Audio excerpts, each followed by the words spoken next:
The sun hung low on the horizon as I strolled along the desolate beach. The salty breeze tousled my hair, and the rhythmic crash of waves against the shore provided a soothing soundtrack to my solitude.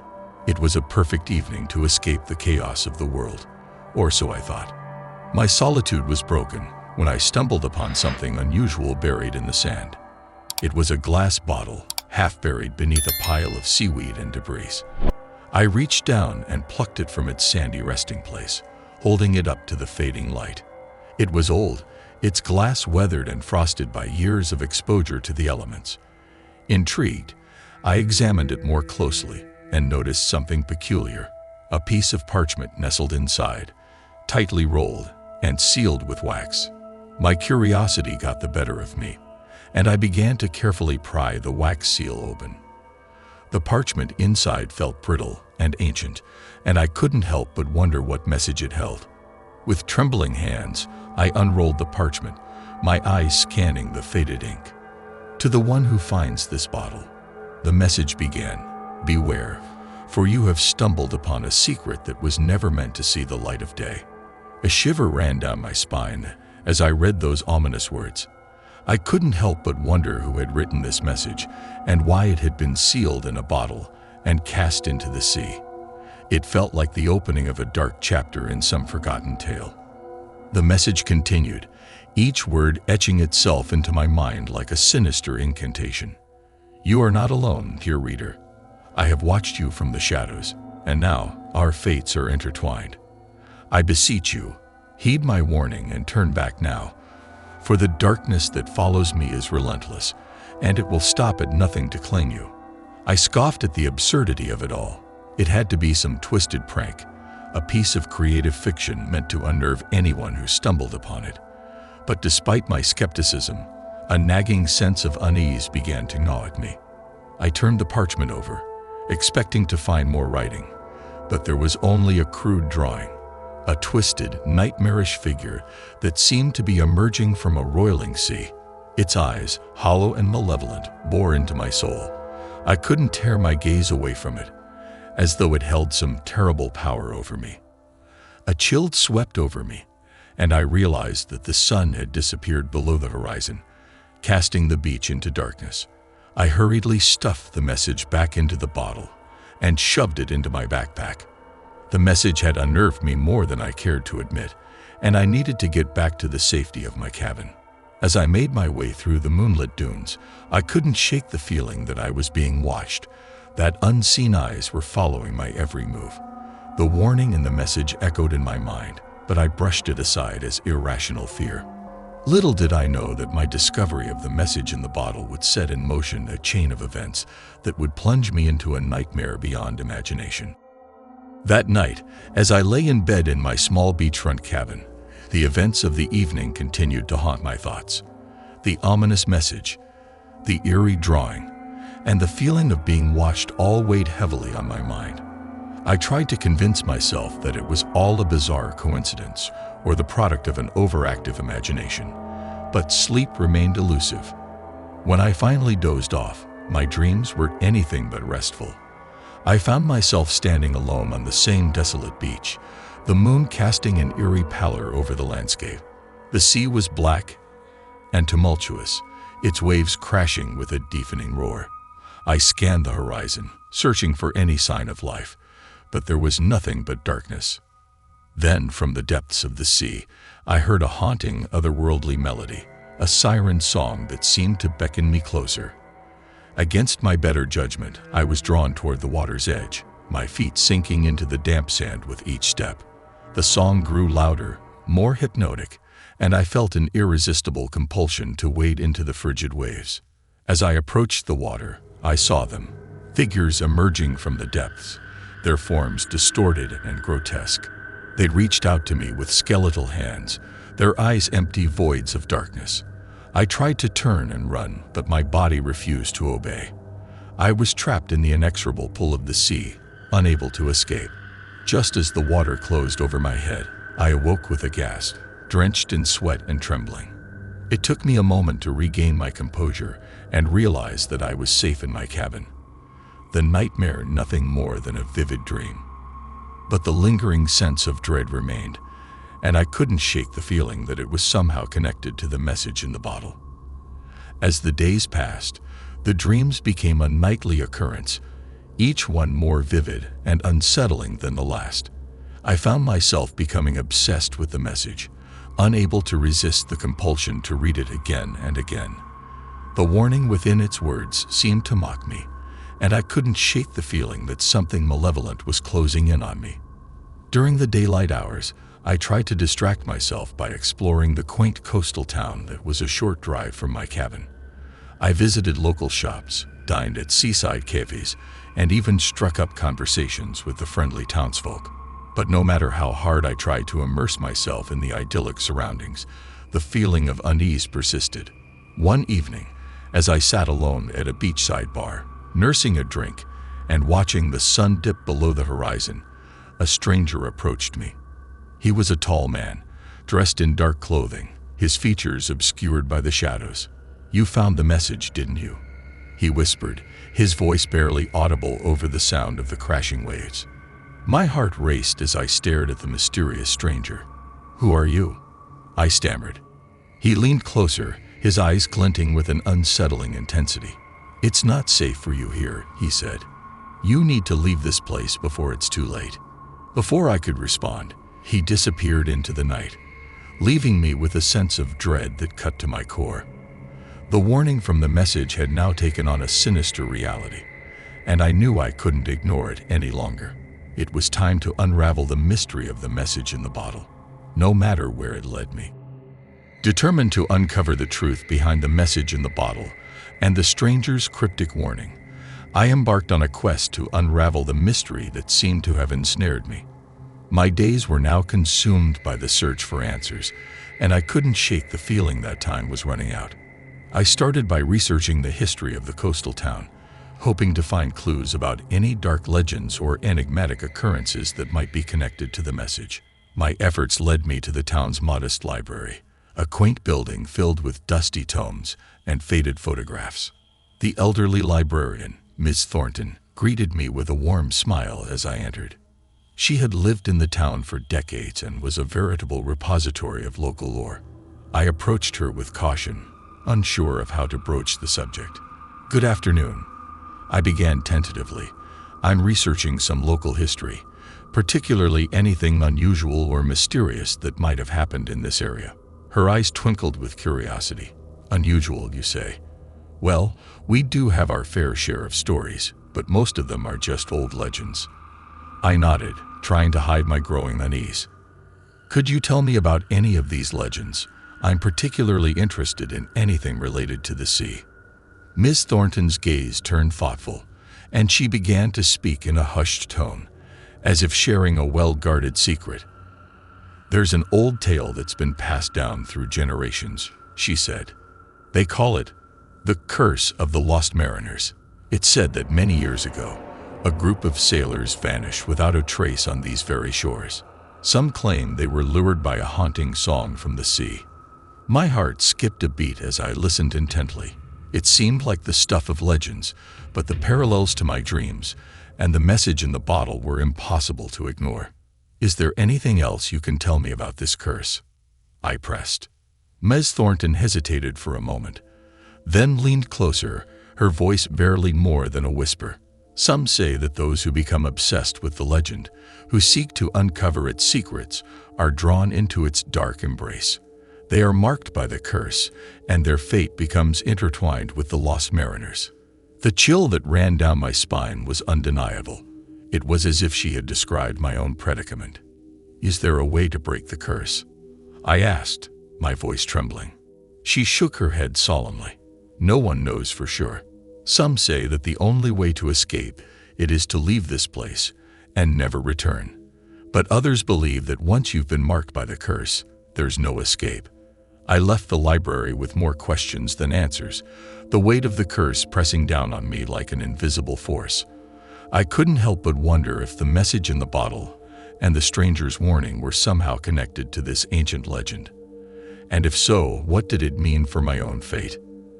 As I returned to my cabin that evening, I couldn't escape the feeling that I was being watched once again, that unseen eyes were following my every move. The darkness that had lurked at the edges of my consciousness was closing in, and I knew that I had ventured into a realm of the unknown from which there might be no return. The weight of the curse and the mystery surrounding the message in the bottle hung over me like a shroud, and each passing day only deepened my unease. My nights were plagued by the same eerie dreams, and my days were spent scouring the town for any information that might shed light on the curse of the lost mariners. One afternoon, as I perused a dusty antique shop nestled between a row of charming cottages, I stumbled upon an old sea captain's logbook. The faded leather cover and brittle pages hinted at its age, and I couldn't resist the urge to open it. As I flipped through the fragile pages, my eyes widened in disbelief. The logbook detailed the final voyage of a ship called the Siren's Call, which had sailed from the very town I was in.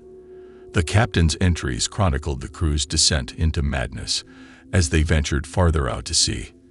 The captain had become obsessed with a haunting melody that seemed to emanate from the depths of the ocean, a melody that drove the crew to the brink of insanity.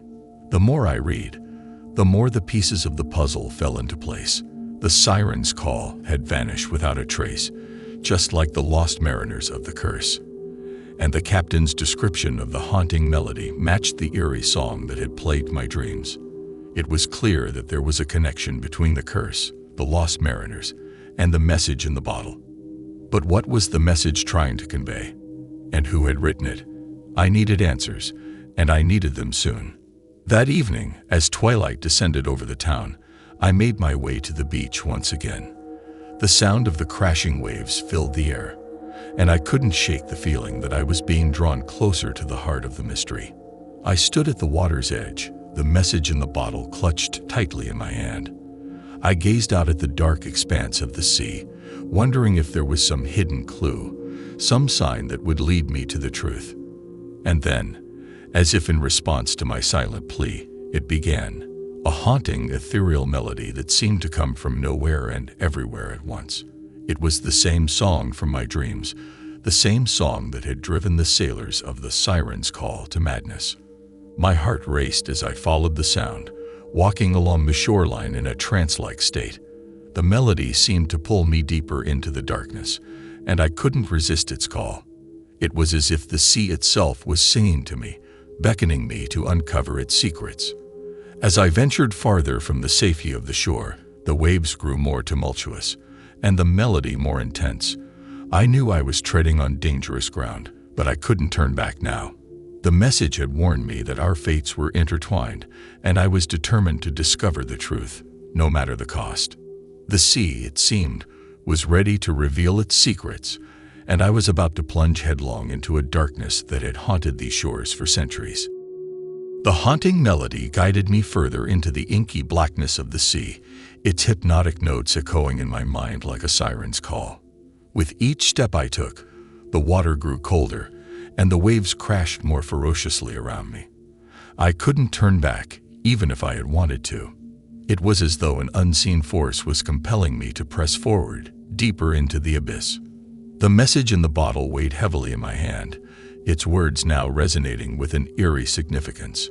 "Beware, for you have stumbled upon a secret that was never meant to see the light of day," it had warned. I was beginning to understand the gravity of those words, and the darkness that followed me was becoming all too real. As I ventured further from the shore, I noticed a strange phenomenon, an eerie glow emanating from beneath the water's surface. It cast an unnatural greenish light that seemed to pulse in time with the haunting melody. My curiosity got the better of me, and I waded deeper into the sea, the icy water rising to my chest. The glow intensified as I approached, revealing a surreal and otherworldly scene beneath the waves. I gasped in astonishment as I beheld a vast underwater city, its ancient spires and buildings bathed in the eerie light. It was a city that should not exist, a relic of a forgotten time. The city's architecture was unlike anything I had ever seen, a bizarre blend of organic and mechanical elements that defied explanation. It was as though this city had been crafted by some alien intelligence, and I couldn't help but wonder if it was the source of the haunting melody that had drawn me here. As I moved closer to the city, the water around me grew still, as if held in a supernatural trance. It was then that I saw them, shadowy figures gliding through the water, their forms indistinct and ethereal. They moved with a grace that was both mesmerizing and unsettling, and I realized with a start that they were the lost mariners of the curse. They seemed to pay me no heed, their hollow eyes fixed on some unseen horizon. It was as though they were trapped in a never-ending purgatory, unable to escape the confines of the underwater city. But there was something else in the city, something that sent a shiver down my spine. A colossal, grotesque figure that loomed in the distance. Its body was a grotesque amalgamation of sea creatures and twisted, nightmarish forms. It was the source of the haunting melody, its wretched song echoing through the city's twisted spires. I knew that I had to approach the monstrous entity, that it held the key to unraveling the mystery of the curse and the message in the bottle. But as I moved closer, the water grew darker and the song grew more discordant. It was a malevolent force, and I could feel its icy grip tightening around me. With each step I took, I felt myself being drawn deeper into the abyss, my very soul at risk of being consumed by the darkness that surrounded me. The message had warned me of the relentless darkness, and now I was on the precipice of discovering its true nature. As I approached the monstrous entity, I couldn't help but wonder if I had made a grave mistake, one that would cost me my sanity and perhaps even my life. But there was no turning back now. The abyss beckoned, and I had no choice but to answer its call. I moved closer to the colossal, grotesque entity, my heart pounding with a mix of dread and fascination. Its grotesque form writhed and contorted as if it were a nightmarish creation, born of the sea's darkest depths. Its eyes, if they could be called eyes, were voids of malevolence that seemed to pierce my very soul. As I drew near, the haunting melody emanating from the entity grew deafening, its discordant notes rattling my senses. It was as if the very fabric of reality was unraveling around me, and I struggled to maintain my composure. The lost mariners, those ghostly figures that glided through the water, turned to face me. Their hollow eyes bore into me with a mixture of sorrow and accusation, as though they were trapped in a torment that I could never comprehend. With trembling hands, I reached into my backpack and retrieved the message in the bottle. It was my only hope of unraveling the mystery and breaking the curse that had ensnared me. To the one who finds this bottle, I read aloud, my voice trembling, "Beware, for you have stumbled upon a secret that was never meant to see the light of day." The grotesque entity seemed to recoil at the sound of the message, its monstrous form writhing in agitation. It was as though the message held some power over it, a power that could potentially disrupt its malevolent hold on the lost mariners and the cursed city. I continued to read, my voice growing stronger with each word. "You are not alone, dear reader. I have watched you from the shadows, and now our fates are intertwined." The entity let out a guttural, otherworldly roar, and the water around us churned with an unnatural fury. It was fighting back, resisting the message's power. "I beseech you," I continued, my voice unwavering, "heed my warning and turn back now, for the darkness that follows me is relentless, and it will stop at nothing to claim you." The lost mariners began to writhe in agony, their ghostly forms contorting in a grotesque dance of suffering. It was as though the message was breaking the entity's hold on them, setting them free from their watery prison. With a final deafening roar, the entity began to disintegrate, its nightmarish form dissolving into a swirling vortex of darkness. The lost mariners, their eyes filled with gratitude, began to ascend toward the surface, their spectral forms fading into the distance. As the curse's grip on the underwater city loosened, the eerie glow that had bathed it in an unnatural light began to fade. The city itself seemed to crumble, its bizarre architecture collapsing into the abyss. I watched in awe and horror as the city vanished into the depths, leaving only a vast, empty expanse of ocean in its wake. The haunting melody that had plagued my dreams faded into silence, and I was left standing alone in the water, the message in the bottle clutched tightly in my hand. The curse had been broken, the lost mariners set free, and the darkness that had followed me had been banished. But at what cost? I couldn't help but wonder if I had merely traded one mystery for another, and whether the true nature of the underwater city and the grotesque entity would ever be revealed. As I made my way back to the shore, the weight of the message in the bottle felt heavier than ever. The message had warned me that our fates were intertwined, and I couldn't help but wonder if my encounter with the curse had changed the course of my own destiny forever. The sun had begun to rise on the horizon, casting a warm, golden light over the beach. It was a new day, a fresh beginning, and I knew that I had been granted a second chance. A chance to uncover the truth, to confront the darkness, and to face whatever mysteries awaited me on the horizon. But one thing was clear. The message in the bottle had been a harbinger of a world I could never have imagined, a world of ancient curses, haunted dreams, and malevolent entities that lurked in the darkest depths of the sea. And as I walked away from the shore, the message in my hand, I couldn't help but wonder what other secrets lay hidden beneath the waves, waiting to be discovered.